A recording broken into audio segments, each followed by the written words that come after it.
ನೀವು ನೋಡ್ತಿದ್ದೀರಾ state news dot live. ನಾನು ಕಲಾನ್ವಿತಾ ಜೈನ್ ಕೆರ್ವಾಶೆ. ಇನ್ನೇನು ಮೇ 15ಕ್ಕೆ ಶಿಖಂಡಿ ಸಿನಿಮಾ ರಿಲೀಸ್ ಆಗ್ಲಿಕ್ಕಿದೆ. ಈ ಸಿನಿಮಾದ ನಿರ್ದೇಶಕರಾಗಿರುವಂತಹ ವಿ ಗುರುಮೂರ್ತಿ ಸರ್ ಅವರು ನನ್ನ ಜೊತೆ ಇದ್ದಾರೆ. ಬನ್ನಿ ಅವ್ರ ಜೊತೆ ಮಾತನಾಡಿಸ್ತಾ ಹೋಗೋಣ. ಯಾಕೆ ಈ ಸಿನಿಮಾವನ್ನ ಆಯ್ಕೆ ಮಾಡ್ಕೊಂಡ್ರು ಅನ್ನುವಂಥದ್ದನ್ನ ಅವ್ರ ಹತ್ರನೇ ಕೇಳ್ಕೊಂಬರೋಣ. ಹಾಯ್ ಸರ್, ಹೇಗಿದ್ದೀರಾ? ನಮಸ್ತೆ ಮೇಡಮ್, ನಮಸ್ತೆ. ಆ, ಶಿಖಂಡಿ ಅನ್ನೋ ಸಿನಿಮಾ ಒಂದು ಪ್ರಕೃತಿಯದ ಒಂದು ನಿಯಮ.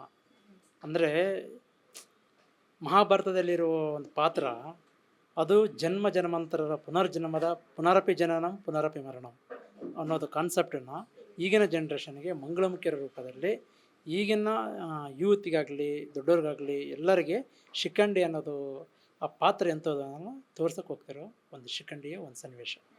ಈಗ ನೀವು ಮಹಾಭಾರತ ಅಂತ ಹೇಳಿದ್ರಿ, ತುಂಬಾ ಜನ ಅದನ್ನ ಹೇಳ್ತಾ ಇದ್ದಾರೆ, ಮಹಾಭಾರತದಲ್ಲಿ ಒಂದು ಪಾತ್ರ ಬರುತ್ತೆ ಅಂತ. ಸೊ ಅಲ್ಲಿ ಸೋಲಿಸಿದ ಹಾಗೆ ಅಂದ್ರೆ ಕೊಂದ ಹಾಗೆ ಇಲ್ಲೇನಾದ್ರೂ ಆ ಥರ ಏನಾದ್ರೂ ಘಟನೆಗಳನ್ನ ನಾವು ನೋಡ್ಬೋದಾ ಅಂತ. ನಿತ್ಯ ಜೀವನದಲ್ಲಿ ಈಗಿನ ಪ್ರೆಸೆಂಟ್ ಗುರುಮೂರ್ತಿ ಅನ್ನೋ ಪಾತ್ರ ಮಹಾಭಾರತ ಹಿಂಗೆ ಕನೆಕ್ಟ್ ಆಗುತ್ತೆ.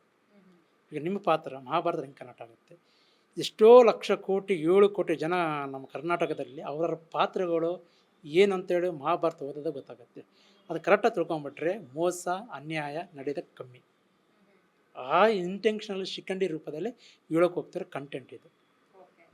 ಸರ್, ಶಿಖಂಡಿ ಅನ್ನುವಂಥದ್ದು ಅದೇ ನಾವು ಆಲ್ರೆಡಿ ಮಹಾಭಾರತದಲ್ಲ ಓದಿರುವಂಥ ಹೆಸರು. ಯಾಕೆ ಶಿಖಂಡಿ ಅಂತಲೇ ಈ ಕಥೆಗೆ ಹೆಸರನ್ನ ಇಟ್ರಿ ಅಂತ ಏನಾದರೂ ಹಿನ್ನೆಲೆ ಇದೆಯಾ? ಇಡಬೇಕು ಅಂತ ಇದೆಯಾ? ಯಾಕೆ ಅಂತ? ಶಿಖಂಡಿ ಆ ಪದ ಹೆಂಗೆ ಬಂತು? ಫಸ್ಟ್ ಆಫ್ ಆಲ್ ಶಿಖಂಡಿ ಪದ ಪ್ರೆಸೆಂಟಿಗೆ ಯಾರಿಗೂ ಗೊತ್ತಿಲ್ಲ ಈಗಿನ ಜನ್ರೇಷನ್. ಅದೇ ಶಿಖಂಡಿ ಅಂದರೆ ನೆಗೆಟಿವ್ ಅಂತಲೇ ಎಲ್ಲರೂ ಮೈಂಡ್ಸೆಟ್ಟು ನಾವೇ ಸೃಷ್ಟಿ ಮಾಡಿದ್ದು, ನೆಗೆಟಿವ್ ಅಂತೇಳಿ. ಆ ನೆಗೆಟಿವ್ ಎಲ್ಲ ಪಾಸಿಟಿವ್ ಹೆಂಗೆ ಬಂದಿರೋದು? ಮಹಾಭಾರತದಲ್ಲಿ ತನ್ನಗಾಗಿರೋ ಮೋಸನ ಶಿವನ ಹತ್ರ ಸಮರ್ಪಣೆ ಮಾಡಿದಾಗ ತನಗೆ ಆದ ಒಂದು ಶಕ್ತಿಯನ್ನು ಶಿಖಂಡಿನಿ ಒಂದು ಶಕ್ತಿಯ ರೂಪ ಬಂದಾಗ ಕೃಷ್ಣ ಅರ್ಜುನಿಗೆ ಒಂದು ಸಾಥ್ ಕೊಟ್ಟಾಗ ಭೀಷ್ಮನಿಗೆ ಶರಣಾಗ್ತಾನೆ. ಶಿಖಂಡಿಗೆ ಭೀಷ್ಮ ಶರಣಾಗ್ತಾನೆ ಅನ್ನೋದನ್ನು ಮಹಾಭಾರತ ಓದೋರಿಗೆ ಮಾತ್ರ ಅರ್ಥ ಗೊತ್ತಾಗುತ್ತೆ. ಅದನ್ನು ಈಗಿನ ಕಥೆಯಲ್ಲಿ ಯಾವ ರೀತಿ ಅಳವಡಿಸಿದ್ದೀನಿ ಅನ್ನೋದನ್ನು ಈ ಸಿನಿಮಾಗೆ ಬಂದಾಗ ಮಾತ್ರ ಗೊತ್ತಾಗುತ್ತೆ. ಓಕೆ ಸರ್, ಈಗ ಇತ್ತೀಚಿನ ದಿನಗಳಲ್ಲಿ ಒಂದು ಟಾಕ್ ಏನಂತ ಅಂದರೆ ಹೊಸ ಸಿನಿಮಾಗಳು ಅಂತಲ್ಲ, ಒಳ್ಳೆ ನಟ ಇರುವಂಥ ಸಿನಿಮಾಗಳು ಕೂಡ ಈಗ ಥಿಯೇಟರಲ್ಲಿ ಓಡ್ತಾ ಇಲ್ಲ, ಬಿಕಾಸ್ ಜನ ಬರ್ತಾ ಇಲ್ಲ ಅನ್ನುವಂಥ ಒಂದು ಆರೋಪ ಇದೆ. ಸೊ ಏನಂತೀರಿ? ಅದರ ನಡುವೆ ನೀವು ನಿಮ್ಮ ಸಿನಿಮಾವನ್ನು ಈಗ ತೆರೆ ಮೇಲೆ ಹಂಚ್ಕೊಳ್ಳಿಕ್ಕೆ ರೆಡಿ ಇದ್ದೀರಿ, ಸಿದ್ಧರಿದ್ದೀರಿ. ಸೊ ಏನು ಅಂದರೆ ಜನ ಯಾಕೆ ನಿಮ್ಮ ಸಿನಿಮಾವನ್ನು ನೋಡಬೇಕು ಅನ್ನುವಂಥದ್ದು? ಅದೇ ಮೇಡಮ್, ಎಲ್ಲರಿಗೆ ತಪ್ಪು ಕಲ್ಪನೆ ಮೇಡಮ್. ಸಿನಿಮಾ ಸ್ಟಾರ್ ಬಂದರೆ ಓಡ್ತಾ ಇಲ್ಲ, ನಾವು ಹೆಂಗೆ ಪ್ರಮೋಟ್ ಮಾಡ್ತೀವೋ ಅದರ ಮೇಲೆ ಜನ. ಇವಾಗ ನಾನು ಸಿನಿಮಾ ಮಾಡಿದ್ದೀನಿ, ಈಗ ನಿಮ್ಮ ಮೂಲಕ, ಮಾಧ್ಯಮದ ಮೂಲಕ ಆಗಲಿ, ಪ್ರಮೋಷನ್ ಮೂಲಕ ಆಗಲಿ ಜನಗಳು ಗೊತ್ತಾಗಿದೆ ಹೆಂಗೆ. ಇವಾಗ ನಮ್ಮ ಡಾಕ್ಟರ್ ರಾಜ್ಕುಮಾರ್ ಸರ್ ಅವ್ರ ಅಪ್ಪಾಜಿಯವರು ಇದ್ದರು, ಆವಾಗ ಮೊಬೈಲ್ ಇದ್ದಿಲ್ಲ, ಈ ಏನೇನಿದ್ದಿಲ್ಲ, ಈ ಮಾಧ್ಯಮಲ್ಲಿದೆ ಅವ್ರ ರೀತಿ ಜನಗಳು ಟಿ ವಿ ಇದ್ದಿಲ್ಲ. ಆ ಕ್ಷಣಕ್ಕೆ ಜನಗಳೆಲ್ಲ ಥಿಯೇಟ್ರಿಗೆ ಬಂದುಬಿಡ್ತಿದ್ರು. ಇವಾಗ ಥಿಯೇಟ್ರಿಗೆ ಬರ್ಬೇಕಂದ್ರೆ ಇಲ್ಲ ಇದ್ದರು, ಥಿಯೇಟ್ರಿಗೆ ಬರ್ಬೇಕಂತಂದ್ರೆ ಏನೊಂದು ಸ್ಪಾರ್ಕ್ ಓಪನ್ ಆಗಬೇಕು, ಒಂದೇನು ಮಿರಾಕಲ್ ಆಗಬೇಕು. ಆ ಮಿರಾಕಲ್ ಆಗೋಕ್ಕೆ ಶಿಖಂಡಿ ಅನ್ನೋದು ನಾನು ಹೇಳ್ತೀನಿ ಸರ್.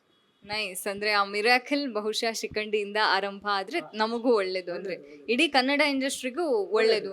ಧೈರ್ಯದಿಂದ ಅದು ಒಳ್ಳೆ ಅಂದರೆ ಶಿಖಂಡಿ ಹೊಸಬ್ರನ್ನ ಇಟ್ಕೊಂಡು ಒಂದು ಈ ಥರ ಸೂಪರಾಗಿ ಮಿರಾಕಲ್ ಮಾಡಿದೆ ಅಂದಮೇಲೆ ಎಲ್ಲರಿಗೂ ಒಂದು ಧೈರ್ಯ ಬರುತ್ತೆ. ನಾವೇನು ಮಾಡೋಣ, ಮಿರಾಕಲ್ನ ಮಾಡೋಕ್ಕೆ ನೀನು ಸಿನಿಮಾದಲ್ಲಿ ಏನೋ ಒಂದು ಅದ್ಭುತ ಮಾಡಲೇಬೇಕಿಲ್ಲ. ನಾನು ಏನೋ ಮಾಡ್ತೀನಿ ಅಂತಲ್ಲ, ಸಿನಿಮಾ ಅದ್ಭುತವಾಗಿ ನೀವು ಮಾಡ್ಕೊಂಡಾಗೇ ಕಲಾ ಸರಸ್ವತಿ ಎಲ್ಲರಿಗೂ ಹೊಳಿತಾಳೆ ಸರ್. ಜೊತೆಗೆ ಹೊಸ ಕಲಾವಿದರನ್ನ ಇಟ್ಕೊಂಡು ನೀವು ಈ ಸಿನಿಮಾವನ್ನ ಮಾಡ್ಲಿಕ್ಕೆ ಹೊರಟಿದ್ದೀರಿ. ಸೊ ಎಷ್ಟು ಏನಾದರೂ ಚಾಲೆಂಜಸ್ ಆಯ್ತಾ ಹೇಗೆ ಅಂತ? ಕತೆ ಚಾಲೆಂಜ್ ಮೇಡಮ್. ಇಲ್ಲಿ ಕತೆನೇ ಚಾಲೆಂಜ್ ಜೊತೆಗೆ ಪಾತ್ರಗಳನ್ನ ಆಯ್ಕೆ ಮಾಡೋಕ್ಕೆ ಕರೆಕ್ಟಾಗಿ ಮಾಡ್ಕೊಂಡೋಗಿದ್ದೀನಲ್ಲ, ಅದಕ್ಕೆ ನಾನು ಹೀರೋಯಿನಿ ಹೈಲೈಟ್ ಮಾಡಿಲ್ಲ. ಆ ಪಾತ್ರಕ್ಕೆ ಮಾತ್ರ ಏನಿದೆ ಮಾಡಿದಾಗ ಮಾತ್ರ ಸೂಪರಾಗಿ ಕನೆಕ್ಟ್ ಆಗುತ್ತೆ ಜನಗಳಿಗೆ. ಸರ್, ಈಗ ನಿಮ್ಮ ಶಿಖಂಡಿ ಅನ್ನೋದು ನಿಮ್ಮ ಮೊದಲ ಚಿತ್ರ ಅಲ್ಲ, ಮಾರಕಾಸ್ತ್ರದ ಮೂಲಕ ನೀವು ನಿರ್ದೇಶನವನ್ನ ಮಾಡ್ಕೊಂಡು ಬಂದವರು, ಮಾಲಶ್ರೀ ಮ್ಯಾಮ್ ಅವರಿಗೆಲ್ಲ ತೆರೆ ಮೇಲೆ ಹಂಚ್ಕೊಂಡವರು. ಸೊ ಅವಾಗ ಆ ಸಂದರ್ಭದಲ್ಲಿ ಇದ್ದಂಥ ಒಂದು ದಿನಕ್ಕೂ ಅಂದರೆ 4 ವರ್ಷ ಡಿಫ್ರೆನ್ಸಸ್ ಇದೆ, ಬಟ್ ಅದೇ 3-4 ವರ್ಷ ಡಿಫ್ರೆನ್ಸಸ್ ಇದೆ.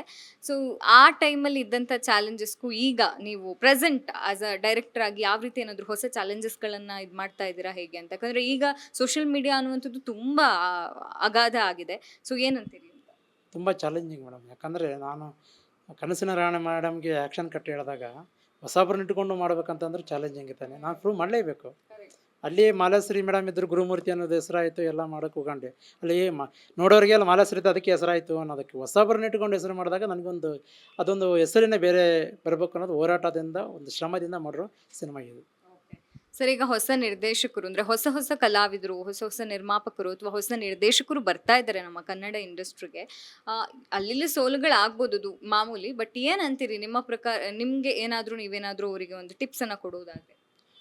ಏನಿಲ್ಲ ಮೇಡಮ್, ಹೊಸ ಆರ್ಟಿಸ್ಟ್ಗಳಿಗಾಗಲಿ, ಡೈರೆಕ್ಟರ್ಗಳಿಗಾಗಲಿ, ಅದಕ್ಕೆ ಅಪ್ಕಮಿಂಗ್ ಬರೋ ಡೈರೆಕ್ಟರ್ಗಳಿಗಾಗಲಿ, ನೀವು ಮಾಡೋ ಆಲೋಚನೆ 100 ಸಾರಿ ಆಲೋಚನೆ ಮಾಡಿ, ನಾನು ಏನು ಮಾಡಬೇಕು, ಏನು ಪ್ರಮೋಟ್ ಮಾಡಬೇಕು, ಹೆಂಗೆ ಇಡೀ ಪ್ರೊಡ್ಯೂಸರ್ಗೆ ನಾನು ನ್ಯಾಯ ಒದಗಿಸ್ಬೇಕು. ಸಿನಿಮಾ ಮಾಡೋದು ದೊಡ್ಡದಲ್ಲ, ಸಿನಿಮಾ ಮಾಡಿದಾಗ ಬಿಸ್ನೆಸ್ ಮಾಡೋದು ಹೆಂಗೆ ಅಂತ ಫಸ್ಟ್ ತಿಳ್ಕೊಬೇಕು. ತಿಳ್ಕೊಂಡು ಬಂದುಬಿಟ್ಟು ಆಮೇಲೆ ಪ್ರೊಡ್ಯೂಸರ್ಗೆ ನ್ಯಾಯ ಮಾಡಬೇಕು ಅನ್ನೋದು.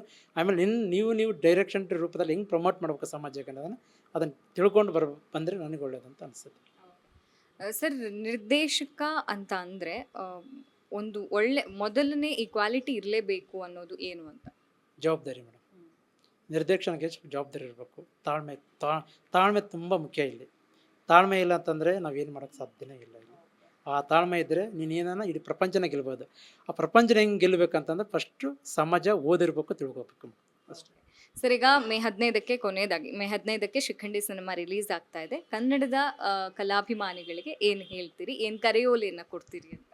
ನನ್ನ ಪ್ರೀತಿಯ ಕರುನಾಡ ಅಭಿಮಾನಿಗಳಿಗೆ ಮತ್ತು ಸಿನಿಮಾ ರಸಿಕರಿಗೆ, ಶಿಖಂಡಿ ನಿಮ್ಮ ಲೈಫಲ್ಲಿ ಒಂದು ಅದ್ಭುತವಾದ ಮಿರಾಕಲ್ ಆಗುತ್ತೆ ಅನ್ನೋದು ನಂಬಿಕೆ ನನಗಿದೆ.